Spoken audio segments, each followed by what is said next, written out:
We got an interesting matchup in the Gliac this week. We got Ferris State traveling up to Houghton, Michigan to take on a Michigan Tech team that truly at the beginning of this season really had a ton of attention, especially to start the season off against Bemidji State with an upset win, a 37-17 upset win against, at that time, the number 17 team in the country. You had a ton of eyes on this Michigan Tech team, and they were 5-1 right now. Now they did have a disappointing loss to, I believe, Northern Iowa. It was a really close game, and this is a team that outside of that, and last week they did have a pretty close contested game against a scrappy Davenport team.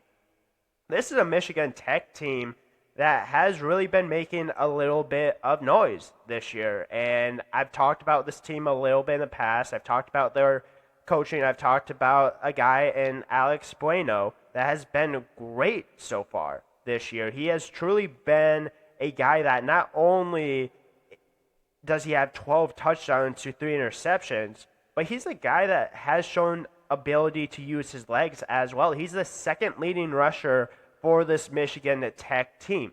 Now, I've talked a lot about quarterbacks, that dual threat type quarterbacks, of how they cause issues for this other team. And I think this Michigan Tech team going into this game might not be as efficient offensively as they have been in the past, but this is an offense that has been averaging 30 points per game. And defensively, they've been doing fantastic. We're keeping teams under to 20 points a game. They fly around. They play physical football. You have a guy in Chase Coach, 47 tackles on the year. Like, that is absolutely unbelievable. Like, that is a difference maker. That's a playmaker on your defensive side of the ball. But it's not just him. You have a guy in Dante Besnice. Sorry if I completely got your name wrong. 33 tackles on the year. You also have Porter Zeman. He has 1 sack on the year, 31 tackles. This Michigan Tech team has playmakers on the defensive side, and they have shown the ability to prevent teams from putting up a ton of points. Now they're going up against a team that averages a ton of points, a team that not only averages a ton of points, but runs the ball extremely effectively, throws the ball extremely effectively, and just is one of the best, if not the best team in the entire country. I think people can argue that this team for Ferris State is absolutely dominant. They've had one close game this year. But when you go on the road, especially all the way up to Michigan Tech, with a team that's playing pretty well right now, that's not going to be an easy task.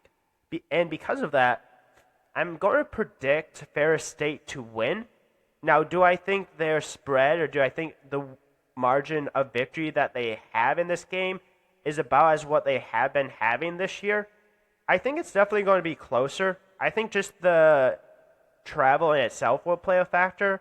But I think that this Michigan Tech team does provide some ability to keep this game closer. And I think defense obviously is a big reason, but offense, you have a guy in Nick Nora that Alex Bueno is going to throw the ball to. You have a guy in Jake Roof, leading rusher for this team. He's going to be a guy that's probably going to get quite a bit of carries. Has 71 carries this year. He averages a little bit over 56 yards a game. So maybe not the greatest average, but he's been showing capabilities of being able to make plays. And he has 1 touchdown this year.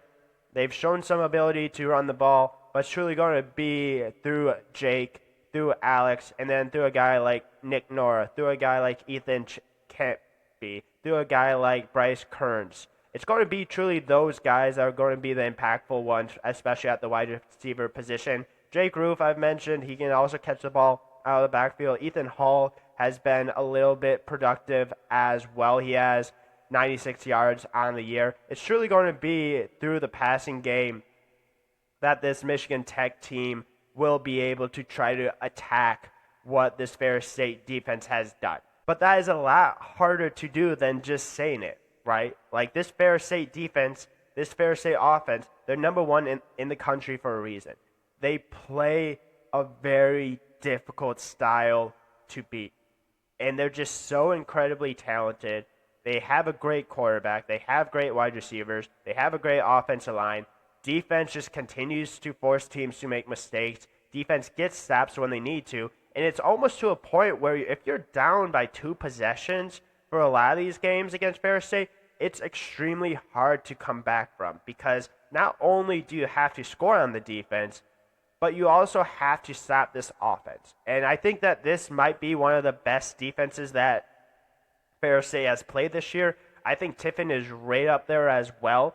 That's a big reason why this game was close, is because when you have an ability to match what Ferris State does, it's obviously going to make it a little bit more competitive. And I think that Michigan Tech does have the capability of matching it. Now, do I think that Ferris State will come out with a win? Absolutely. I'm going to probably predict Ferris State to win in every single game. Next week they play Grand Valley. Depending on how Ferris State looks this week, I might pick Grand Valley. But this Ferris State team is number one for a reason. They've proven it this year. I think they're going to continue to prove it. And I don't think this really says anything about Michigan Tech. I think this says truly more about this Ferris State team. I think this Michigan Tech team is extremely talented. I think they're going to continue to be a mainstay in the Gliac, especially under this coaching staff with the quarterback position. I think they're going to be here for a long, long time. This is going to be a brutal trip. It's going to be a trip that could end up biting Ferris, but I don't think that happens, and I think Ferris ends up getting the win out of this matchup. But it's going to be interesting. It's going to be probably Ferris's most difficult matchup they've had in a little while. I think Michigan Tech is going to absolutely push Ferris State in this game, but I think Ferris just has a little bit too much when it comes to just the explosives, when it comes to offense. I think just has a little bit too much compared to what Michigan Tech has in this game. But if it ends up going the other way, wouldn't necessarily surprise me whatsoever. But that's just my prediction. Let me know what you think in the comments. Make sure to leave a like, subscribe, comment, all that kind of stuff. I will absolutely do a recap of this game. I'll talk about exactly what happened, the score, the impactful players of this game. But there's quite a few players in this game to truly watch out for. You have to start with the quarterbacks, but then you also have to start with the wide receivers, running backs, and the offensive line. And I think if you look at it as a complete whole, I think Ferris's offensive line is better than Michigan Tech's, and I think that's going to be a big reason why Ferris State ends up winning this game. But like I said, I will preview it later this week, early next week, talk about the game. But yeah, make sure to leave a like, subscribe, and comment, and I'll talk about it in a few days.